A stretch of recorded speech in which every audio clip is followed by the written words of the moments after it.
वो Valentine day से एक दिन पहले का दिन था और साल था 2010। मेरे पेरेंट्स ने मुझे कॉल किया और मुझसे पूछा कि एक हफ्ते के लिए घर आकर रह सकता हूं। मेरे भाई और मेरे जन्म के बाद मेरे पेरेंट्स कहीं वेकेशन के लिए नहीं गए। ये पहली बार था जब उन्होंने कहीं बाहर जाने का प्लान किया था। उनका 8 दिनों का प्लान था। मेरे पेरेंट्स के जाने के बाद तीसरी रात मैं अपने कुत्ते के साथ अपने ड्राइंग रूम के सोफे पर सो रहा था, क्योंकि मेरा पुराना बेडरूम अब मेरे पापा के सामान रखने की जगह बन चुकी थी। रात के करीब 3 बज रहे थे। तभी मेरा कुत्ता जोर जोर से भौंकने लगा। वो मुझे उठाने की कोशिश कर रहा था। मैं नींद में आंखें मलता हुआ उठा और अपने कुत्ते को शांत करते हुए बोला, शांत हो जाओ, सब ठीक है। और मैं उसे वापस लेकर सो गया। थोड़ी देर बाद मेरी आंखें खुली और मैंने किसी लड़की की चीखने की आवाज सुनी, पापा नहीं नहीं। मैं समझ नहीं पा रहा था कि आखिर ये सब क्या हो रहा है। तभी एक जोरदार आवाज आई और मैं घबरा गया, क्योंकि वो गोली चलने की आवाज थी।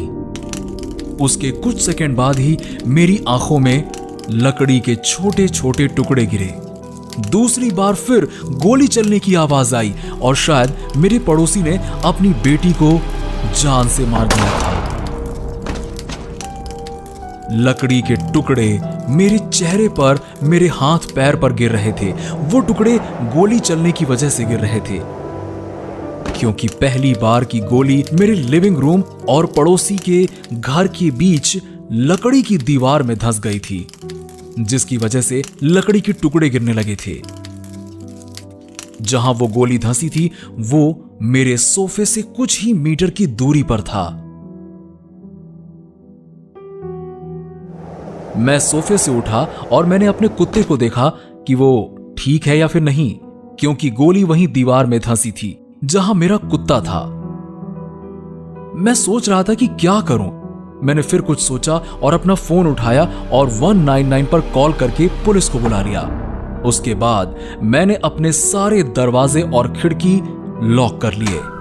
करीबन 3 मिनट बाद ही पुलिस मेरे पड़ोसी के दरवाजे पर खड़ी थी, लेकिन दरवाजा ना खुलने की वजह से पुलिस पड़ोसी के दरवाजे को तोड़कर उसके घर के अंदर चली गई और मेरे बूढ़े पड़ोसी को गिरफ्तार कर पुलिस गाड़ी में बिठाकर ले गई।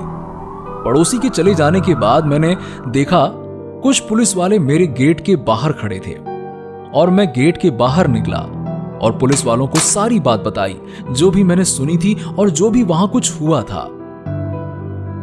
1 हफ्ते बाद मुझे कोर्ट में गवाही देने के लिए बुलाया गया, जहां मेरे बूढ़े पड़ोसी ने कहा कि यह सब एक एक्सीडेंट था। लेकिन नहीं, मैं ये जानता था कि यह कोई एक्सीडेंट नहीं था, क्योंकि मैंने दूसरी बार गोली चलने से पहले उसकी बेटी की चीखें सुनी थी। मैं डरा हुआ था कि कहीं मेरी गवाही देने की वजह से ये बाहर आकर मेरे पेरेंट्स को जान से ना मार दे। लेकिन ऐसा कुछ नहीं हुआ, क्योंकि उसे उम्र कैद की सजा हो गई, जिसमें बाहर निकलने की कोई संभावना ही नहीं थी। यह घटना 5 साल पहले हुई थी। उस टाइम मैं 11 साल का था। एक दिन अर्ली मॉर्निंग मैं अपने लॉन में अपने भाई के साथ बास्केटबॉल खेल रहा था। मैं रोज स्कूल जाने से पहले अपने भाई के साथ थोड़ी देर बास्केटबॉल खेला करता था। हमारा लॉन सड़क के किनारे ही था और हमारे लॉन की दीवारें बहुत नीचे थी। सड़क पर चलने वाले इंसान को हम आसानी से देख सकते थे। उस दिन जब हम बास्केटबॉल खेल रहे थे, तब हमने 2 अजनबियों को देखा। मुझे वहां कुछ ठीक नहीं लगा, इसीलिए मैं अपने भाई को लेकर घर के अंदर आ गया। मैंने उस बात को पूरी तरीके से इग्नोर कर दिया, लेकिन मेरा भाई घर के अंदर की खिड़की से बाहर झांक कर देख रहा था कि वो दोनों हमारे लॉन की दीवार कूदकर हमारे लॉन में आ गए थे। हम जल्दी से अपनी मॉम के पास गए और उन्हें बताया। हमारी बात सुनकर मेरी मॉम बाहर आई तो उन्होंने 2 अजनबियों को हमारे लॉन में देखा।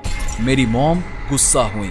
उसके बाद मेरी माँ ने पुलिस को कॉल कर दिया, लेकिन उन दोनों को इस बात से कोई फर्क नहीं पड़ा। हमें इग्नोर करके वहीं खड़े थे।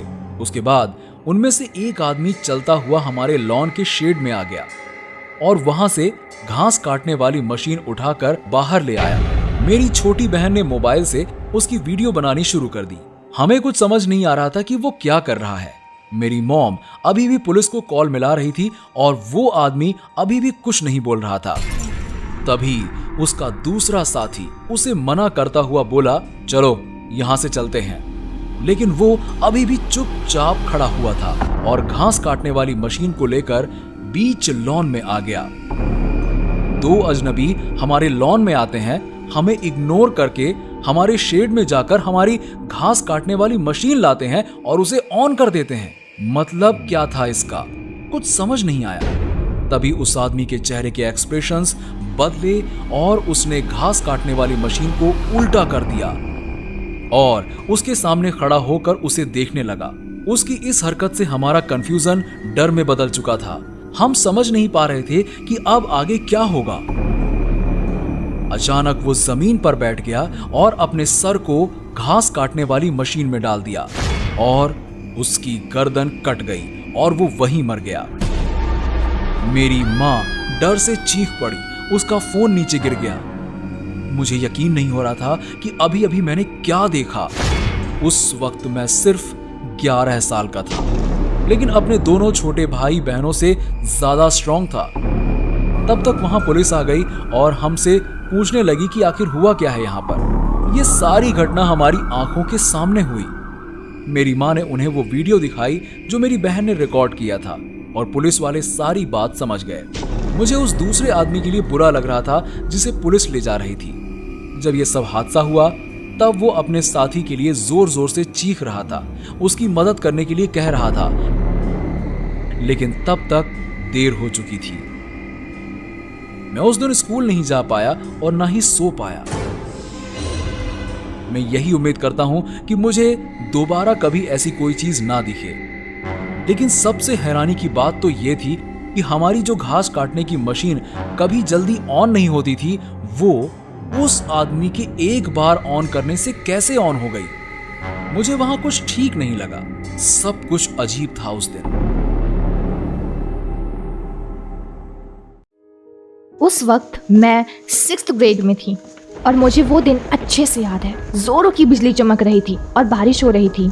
वो हमारे जिम का टाइम था और मैं अपने लॉकर की तरफ कपड़े चेंज करने जा रही थी। बाकी दिन की तरह हमारी gym trainer girls locker room के बाहर सभी स्टूडेंट्स का वेट कर रही थी। तभी मुझे एहसास हुआ जैसे कोई साया बड़ी तेजी से एक लॉकर से दूसरे लॉकर की तरफ गया। मैंने घबरा कर पूछा, कौन है यहाँ? लेकिन किसी ने जवाब नहीं दिया। जिम के कपड़े पहनने के बाद मैंने एक बेवकूफ़ी की और उस तरफ देखने चली गई जिस तरफ वो साया गया था। ये लॉकर के पीछे बना शावर रूम था। मैंने वहाँ के हर एक पर्दे को खोल कर देखा सिवाय लास्ट वाले पर्दे के, लेकिन कहीं कोई नहीं था। मैं शावर रूम से निकलने ही वाली थी कि मुझे किसी के रोने की आवाज़ आई और मैंने बड़ी हिम्मत जुटाकर उस आखिरी पर्दे को भी खोलकर देखने का सोचा और मैंने उसे देखा भी, लेकिन वहां भी कोई नहीं था।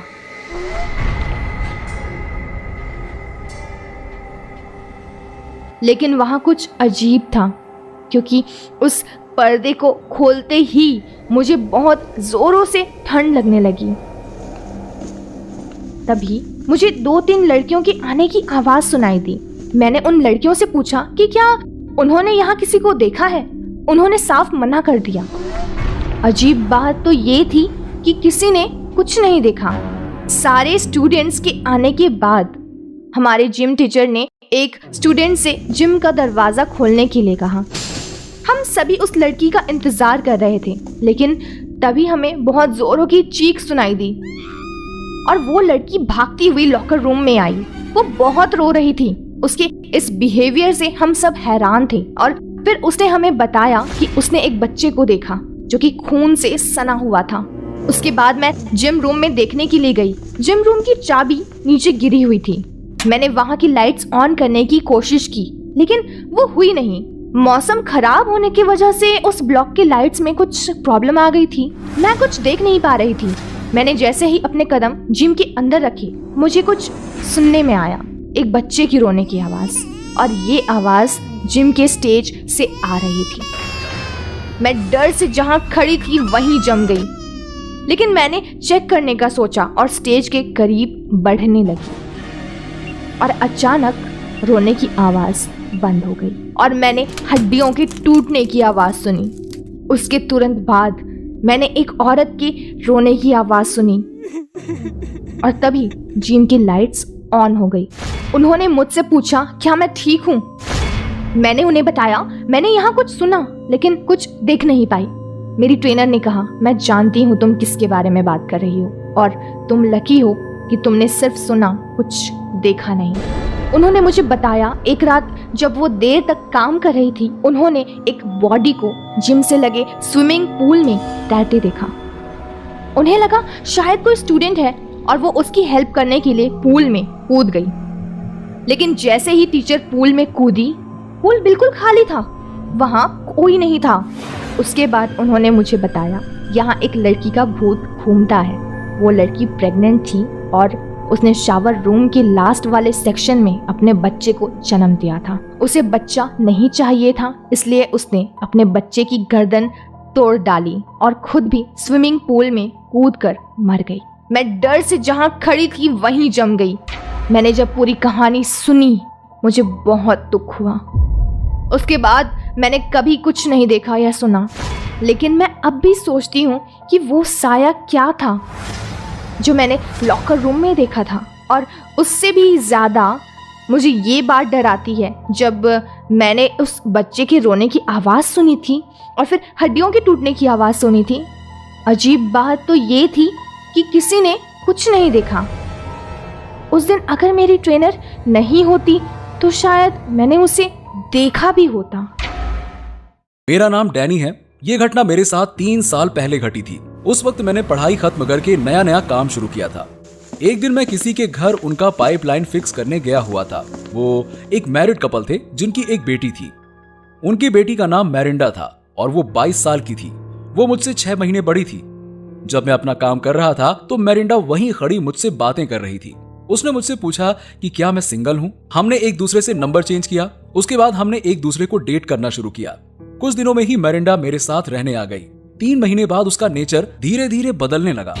वो पागलों की तरह रहने लगी थी। कभी भी चीखने लगती थी, कभी भी लड़ने लग जाती और ये सारी हरकतें पब्लिक प्लेस में भी करने लगी और ये सच में बहुत शर्मनाक होता था। एक दिन मैंने तंग आकर उससे ब्रेकअप कर लिया और उसे अपने घर से चले जाने को कहा। उस वक्त मैरिंडा बहुत हैरान दिखाई दे रही थी, लेकिन मैंने इस पर कोई ध्यान नहीं दिया और उसका सामान पैक कर दिया। उसके बाद वो फाइनली मेरे घर से चली गई। उसके बाद उस दिन वो मेरे घर के खिड़की पर पत्थर मारने लगी और चिल्लाने लगी। मैंने पुलिस को कॉल किया, लेकिन जब तक मैंने पुलिस को कॉल किया मैरिंडा वहां से जा चुकी थी। कुछ महीनों बाद जब मैं काम से घर लौट रहा था कि मैरिंडा मेरे घर पर थी और उसने मेरे घर के दीवारों पर वुड यू से कम बैक और किल यू ऐसा लिख दिया था। वो सबसे पहले पेंसिल से लिखा हुआ था, उसके बाद मार्कर से और लास्ट में ब्लड से लिखा हुआ था। मैंने देखा मैरिंडा के हाथों से ब्लड आ रहा था। उसने अपने हाथ पर हर जगह मेरा नाम लिखा हुआ था। तभी मैंने देखा उसके दूसरे हाथ में मेरे घर की चाबी थी। मैं हैरान रह गया। उसी रात को मैंने अपने पेरेंट्स को कॉल किया तो मेरी माँ ने बताया कि पिछली रात जब वो सो रही थी तभी अचानक उसकी खिड़की को किसी ने नॉक किया। जब उन्होंने उठकर देखा सामने मैरिंडा खड़ी थी और खिड़की पर चाकू से मार रही थी। माँ की इस बात से मैं बहुत ज्यादा परेशान हो गया था। मेरे पेरेंट्स के घर पर दूसरी रात जब मैं सो रहा था तभी किसी ने मेरी खिड़की पर नॉक किया। मैंने उठकर देखा तो खिड़की के दूसरी तरफ मैरिंडा खड़ी थी। उसकी आंखों के चारों तरफ काले गड्ढे बने हुए थे और वो बहुत भयानक तरीके से हंस रही थी। मैं तुरंत बाहर आया, लेकिन मैरिंडा चीखती हुई मुझ पर चाकू से वार करने दौड़ी। उस वक्त मेरे पास और कोई ऑप्शन नहीं था। मैंने उसके चेहरे पर जोर से मुक्का मारा और वो चीखती हुई गिर गई। उसके बाद मैंने तुरंत पुलिस को कॉल किया। थोड़ी देर में पुलिस आई और उन्होंने बताया कि मेरे मकान मालिक ने मेरे घर की चाबी मैरिंडा को दी थी। पुलिस ने उसे भी अरेस्ट कर लिया और मैरिंडा को भी अरेस्ट कर लिया। उसके बाद मैं और मेरे पेरेंट्स दूसरे स्टेट चले गए क्योंकि बहुत मुश्किल से मुझे उससे छुटकारा मिला था।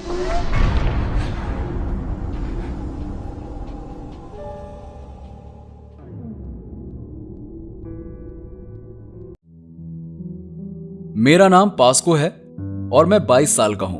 मेरे साथ ये हादसा 3 साल पहले हुआ। उस वक्त मैं 19 साल का था। ये हादसा आधी रात को हुआ। मेरे पेरेंट्स एक कंपनी में जॉब करते थे और अक्सर रात को उनकी शिफ्ट रहती थी, तो मैं घर पर अक्सर अकेला ही रहता था। उस रात मैंने जैसे ही अपनी खिड़की से बाहर झांका तो मैं डर गया, क्योंकि एक अजीब सा दिखने वाला आदमी नीचे मेरे दरवाजे के सामने खड़ा था। वो दिखने में बहुत अजीब था और उसके हाथ में एक चाकू था। उसके इस एटीट्यूड से मैं डर गया। वो मुझे ही घूरे जा रहा था। मैंने हिम्मत की और उसे जोर से कहा, सर, मेरी प्रॉपर्टी से निकल जाइए वरना मैं पुलिस को कॉल कर दूंगा। लेकिन मेरी बात सुनकर उसने कहा, अगर तुम ऐसा करना चाहते हो तो तुम कर सकते हो, लेकिन मैं तो कहूंगा कि तुम बाहर ही मत देखो।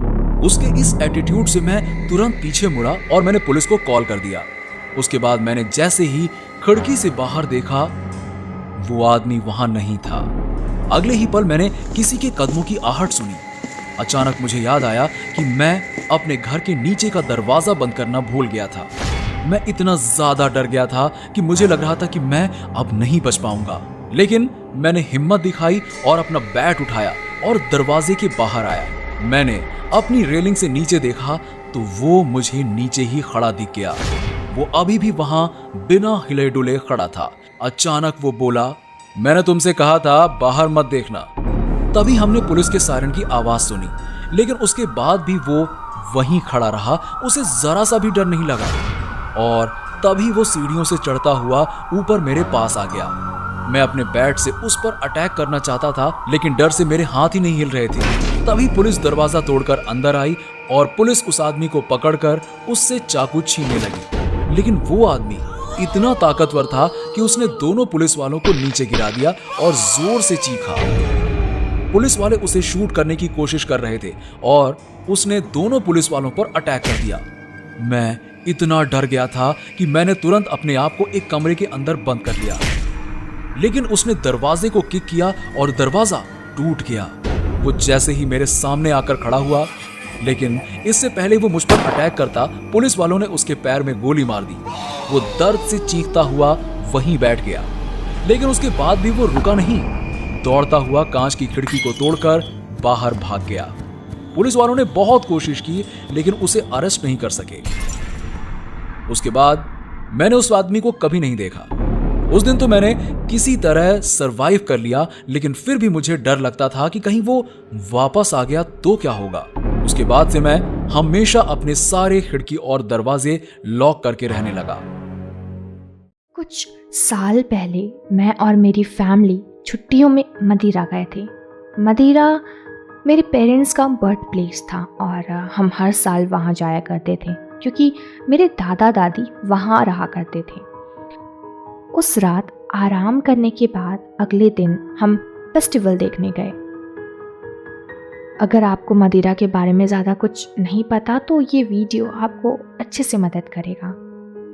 ये घटना मेरे साथ हकीकत में नहीं घटी थी, बल्कि ये एक बुरा सपना था जिसे मैं कभी नहीं भूल सकती। मेरे दादा दादी के घर पर मेरा अपना एक कमरा था, जिसे दादी ने विक्टोरियन स्टाइल की गुड़ियाओं से सजा रखा था, जो कि दादी को बहुत पसंद थी, लेकिन मुझे डरावनी लगती थी।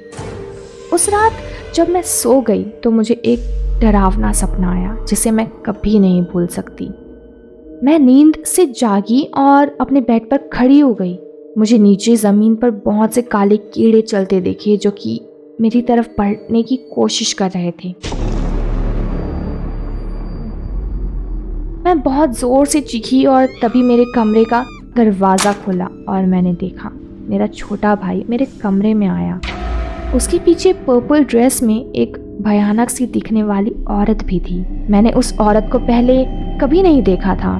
इससे पहले मेरा भाई मेरे पास आता, औरत ने मेरे भाई के पीठ में अपना हाथ लगाया और दिल बाहर निकाल लिया।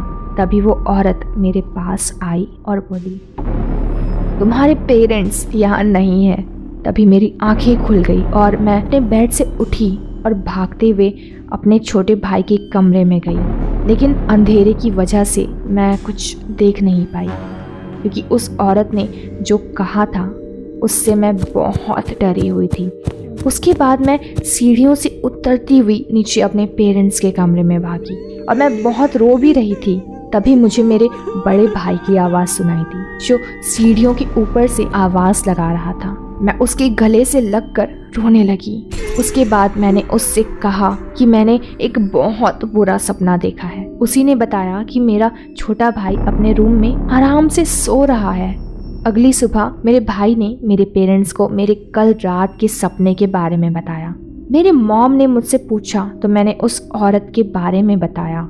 उस वक्त मेरी माँ का चेहरा बहुत सीरियस हो गया था। मुझे नहीं पता क्यों, लेकिन मैंने इससे पहले इतना परेशान होते हुए कभी नहीं देखा था। इस हादसे के 2 साल बाद जब मैं वापस अपने ग्रैंड पेरेंट्स के वहाँ गई तो मैंने अपने पेरेंट्स की शादी की एल्बम देखी। उस वक्त मैं अपने छोटे भाई के साथ ऊपर वाले फ्लोर पर थी। तभी मुझे वहाँ एक तस्वीर मिली जो आधी फटी हुई थी। ये चीज़ नॉर्मल नहीं थी, इसलिए मैं उस तस्वीर के आधे हिस्से को ढूंढने लगी कि मुझे देखना था कि बाकी के आधे हिस्से में क्या था। उसके कुछ घंटे बाद लिविंग रूम के ड्रॉ में मुझे एक आधी फटी तस्वीर मिली। मैंने देखा उस तस्वीर में एक औरत ने पर्पल ड्रेस पहन रखी थी और वो बिल्कुल वैसे ही दिखती थी जैसे मैंने 2 साल पहले अपने सपने में उस औरत को देखा था। मुझे और जानना था, इसलिए मैंने वो तस्वीर उठाई और एल्बम में लगे हुए फटे तस्वीर के साथ मिलाकर देखने लगी। मैंने जैसे ही दोनों तस्वीर को मिलाया, दोनों एक ही तस्वीर के 2 टुकड़े थे। मुझे बड़ी इस बारे में क्यूरियोसिटी हुई, इसलिए मैंने अपनी मॉम से उस तस्वीर के बारे में पूछा। मॉम ने बताया वो औरत एक चुड़ैल थी जिसने मेरे चाचा से शादी कर ली थी, लेकिन जब सबको उसकी सच्चाई पता चली तो सब ने मिलकर उसे जला दिया। मुझे नहीं पता इस बात में कहाँ तक सच्चाई है। हैरानी की बात ये थी कि मैं कभी उस औरत से नहीं मिली थी, लेकिन वो फिर भी मेरे सपने में आई थी। मैं उस औरत के बारे में सारी डिटेल्स भूल चुकी थी क्योंकि मैं उसके बारे में जानना चाहती हूँ, क्योंकि वो कभी मेरे चाचा की पत्नी हुआ करती थी।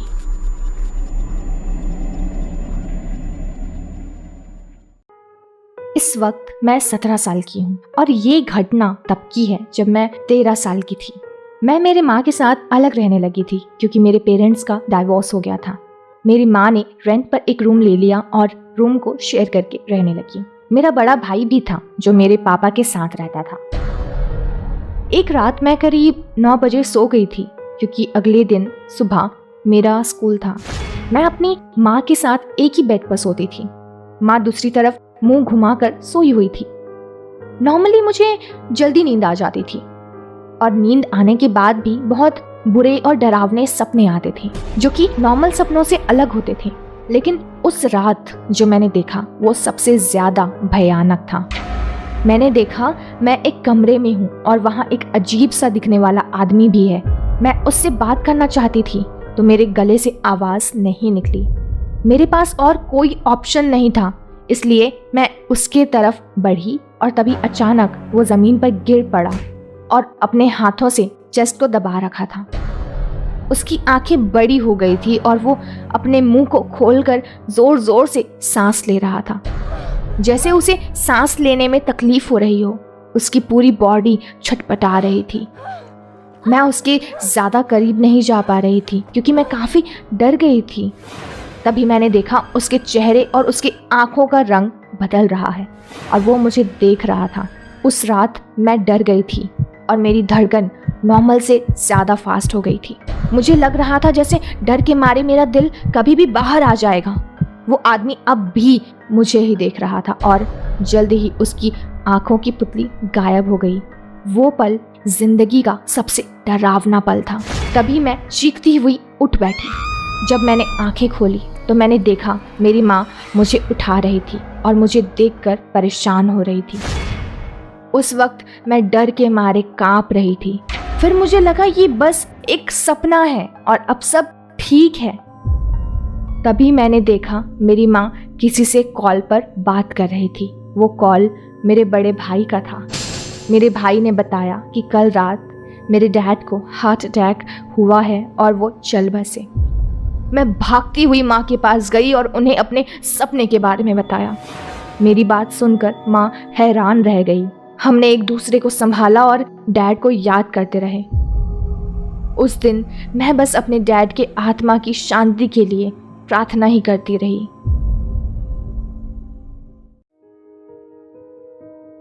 मेरा नाम केम है और मैं 20 साल का हूँ और ये हादसा मेरे साथ 10 साल पहले हुआ था।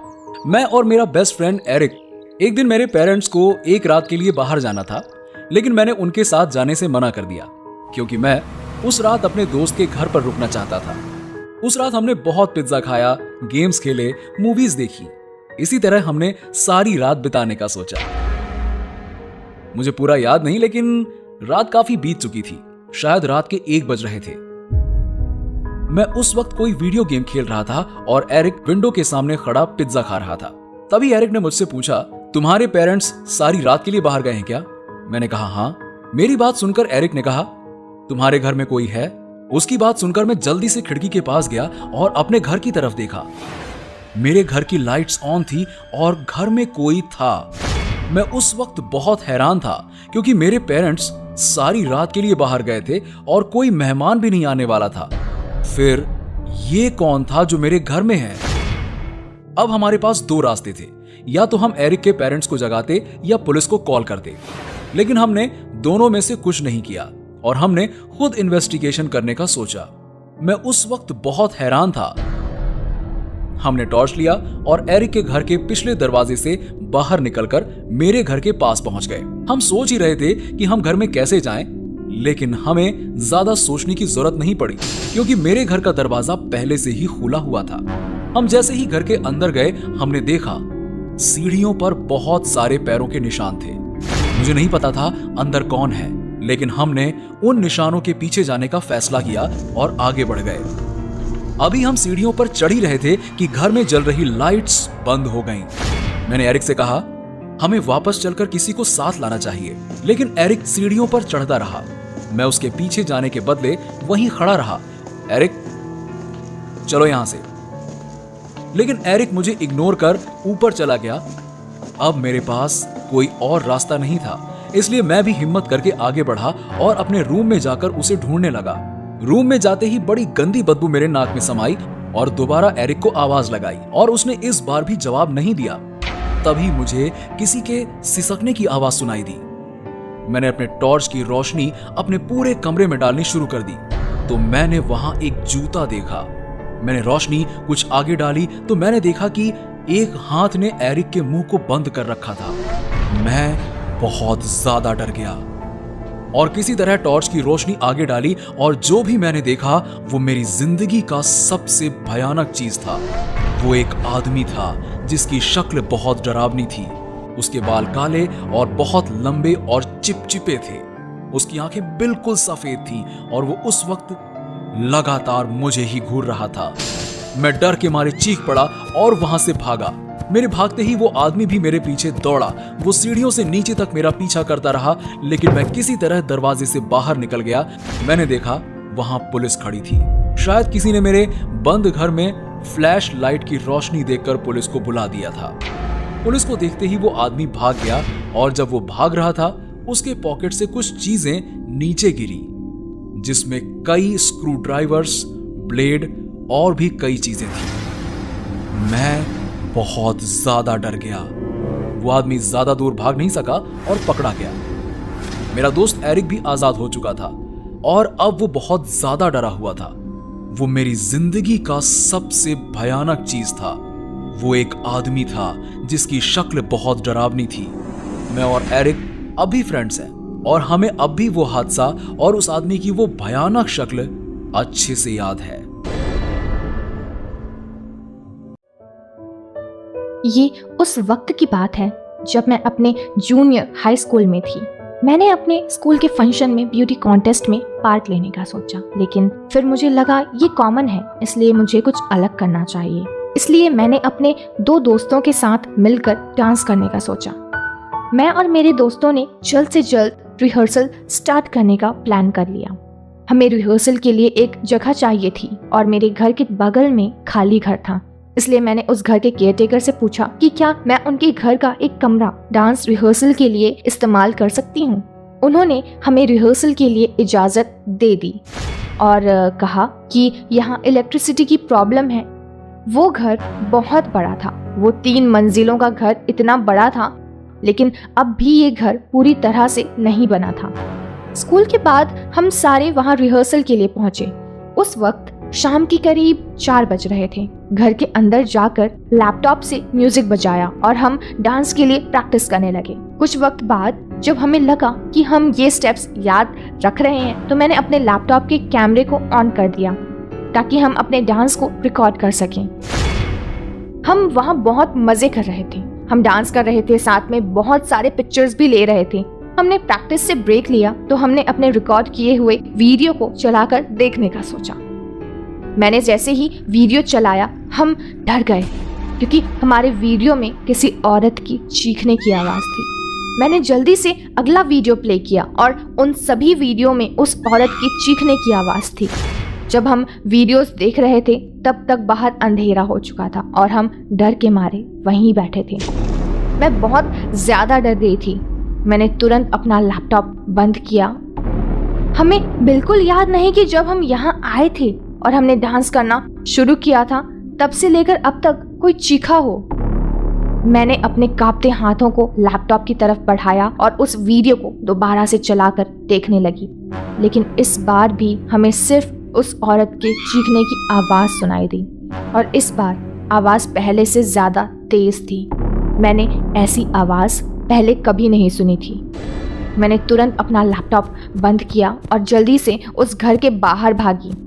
हम भागते हुए मेरे घर पहुंचे और मैंने अपनी मॉम से सारी बातें बताई, लेकिन मेरी मॉम को लगा कि शायद हम पहली बार वहां गए थे, इसलिए हमें ऐसा महसूस हुआ। मैंने तुरंत अपनी मॉम को वो वीडियो चलाकर दिखाया और वो भी काफ़ी डर गई। उसके बाद मैंने उस वीडियो को डिलीट कर दिया, लेकिन मैं हमेशा सोचती थी कि आखिर वो कौन थी जो इस वीडियो में चीख रही थी। ये हादसा पिछले साल के आखिर में हुआ था। उस वक्त मैंने अपने पति को खो दिया था और मैं अपने पापा के साथ उनके घर रहने चली गई थी और मैंने एक लोकल होटल में जॉब करना शुरू कर दिया था। ये मेरे लिए बहुत अच्छा जॉब था क्योंकि उसमें मैं बहुत ज़्यादा बिजी रहती थी, जिससे मैं अपने गम को भूल सकूं। जॉब नाइट शिफ्ट का था और फ्रंट डेस्क मैनेजर का था। मैं रात को अपने शिफ्ट पर हॉरर और डरावनी मूवीज़ देखा करती थी, जिससे मुझे जागने में हेल्प मिलती थी। मेरे पति को डरावनी और भूतिया मूवीज़ पसंद नहीं थी, ताकि मैं उनकी यादों से बाहर आ सकूं। मैं अपने शिफ्ट पर अकेले ही होती थी क्योंकि वो होटल एकदम नया था। मेरे बॉस टाइम पर कॉल करके मेरा हाल चाल पूछ लेते थे। मैं जानती थी अगर मैं चाहूँ तो मेरे लिए एक असिस्टेंट रखा जा सकता था, लेकिन मैं खुद ज़्यादा से ज़्यादा बिजी रहना चाहती थी। वो रात भी बाकी रातों की तरह नॉर्मल थी। उस रात मैं बैक ऑफिस में बैठकर मॉनिटर पर सीसीटीवी कैमरा के फुटेज देख रही थी। उस रात हमारा होटल बाकी रातों से ज़्यादा खाली था। काफ़ी देर तक सीसीटीवी फुटेज देखने के बाद मैंने अपने मोबाइल पर कुछ अच्छा सा देखने के लिए सर्च करने लगी। तभी मुझे लगा होटल के बाहर कुछ हलचल हो रही है। मैंने कैमरे में देखा तो मैंने देखा कि एक गेस्ट होटल के अंदर आ रहा था, इसलिए मैं बैक ऑफिस से उठकर आगे डेस्क पर आ गई। मैं जैसे डेस्क के पास आई, एक आदमी चलता हुआ वहां पहुंचा। मुझे ये बहुत अजीब लगा। मैंने नोटिस किया उसके कपड़े बहुत ही पुराने और गंदे थे और वो बहुत गंदा स्मेल भी कर रहा था। मैंने उस बदबू को बर्दाश्त करते हुए उसके चेहरे की तरफ देखा। मैंने देखा वो मेरे पीछे की दीवार की तरफ घूर रहा था। मैंने उसकी नजरों का पीछा किया, लेकिन मैंने देखा जहां वो देख रहा था उस तरफ कुछ भी नहीं था। मुझे ये बहुत अजीब लगा। फिर मैंने सोचा कि हो सकता है कुछ हो जो मुझे नहीं दिख रहा हो, इसलिए मैंने उसको वापस से स्वागत किया। वो उस दीवार की तरफ ही देख रहा था। मैं डेस्क के पास गई। सर, वहाँ कुछ है या आपको कोई मदद चाहिए? अचानक उसने मेरी तरफ देखा। उसकी नजरों में कुछ ऐसा था कि मैं बहुत ज्यादा डर गई। वो अपनी आंखों को सिकोड़ कर मुझे देखता रहा। उसके इस तरह से देखने से मैं बहुत ज्यादा डर गई थी। अचानक वो हंसने लगा तभी उसने मुंह खोली और जोर से हंसने लगा। मैंने देखा उसके दांत नहीं है और वो अपनी जीभ को बहुत गंदे तरीके से घुमा रहा था। जब उसने अपना मुंह खोला तो उसके मुंह से इतनी गंदी बदबू आ रही थी। इससे पहले मैं उससे कुछ कहती, मैंने देखा वो मुझे ऊपर से नीचे तक देख रहा था, जैसे वो अपनी आंखों से मेरे कपड़ों के अंदर झांकने की कोशिश कर रहा हो। तभी उसकी नजर मेरे हाथ पर पड़ी और उसके चेहरे की मुस्कुराहट गायब हो गई और वो गुस्से में नजर आने लगा। उसकी आंखें मेरे शादी की अंगूठी की तरफ थी। ये क्या है? उसने मेरी अंगूठी की तरफ इशारा करते हुए गुस्से में पूछा। मैंने डरते हुए कहा कि ये मेरी शादी की अंगूठी है सर, मैं शादीशुदा हूँ। मैंने सोचा शायद ये शराब के नशे में है। मेरी बात सुनकर वो और ज्यादा गुस्से में बोला, शादीशुदा? तुम शादीशुदा हो? तुमने मुझसे झूठ बोला? तुमने मुझे बताया नहीं कि तुम शादीशुदा हो? मैं कुछ समझ नहीं पा रही हूँ। इससे पहले मैं आपको यहाँ से चले जाने के लिए कहूँ, आप खुद ही यहाँ से चले जाएं। मैं उस वक्त बहुत ज्यादा डर गई थी, किसी तरह खुद को रोने से रोकना चाहती थी। तभी वो और ज्यादा गुस्से में बोला, तो तुम मुझे मेरे घर से बाहर निकालना चाहती हो? मैं तुम जैसी औरतों को बहुत अच्छे से जानता हूँ, चली जाओ मेरे घर से। और वो मेरी तरफ बढ़ा। मैं चीखती हुई पीछे खिसकी और मेरे पैर स्कर्ट में फंस गए और मैं नीचे गिर गई। मैं किसी तरह घुटनों के बल चलती हुई दरवाजे की तरफ बढ़ रही थी। उसने मेरे शर्ट को पकड़ लिया और मुझे पीछे की तरफ खींचने लगा और मैंने मौके का फायदा उठाते हुए दरवाजा जोर से बंद कर दिया। शायद उसका हाथ टूट गया था और इतने में मैं वहां से बाहर निकल गई, सीधा अपने बॉस के ऑफिस में गई और उसे अंदर से लॉक कर लिया। वहां जाकर पुलिस को कॉल किया तो मैं बाहर से उसकी चीखने की आवाज सुन पा रही थी और जोर जोर से दरवाजा तोड़ने की वो कोशिश कर रहा था। थोड़ी देर बाद ही 3 पुलिस वाले आए और उसे गन पॉइंट पर अरेस्ट कर लिया।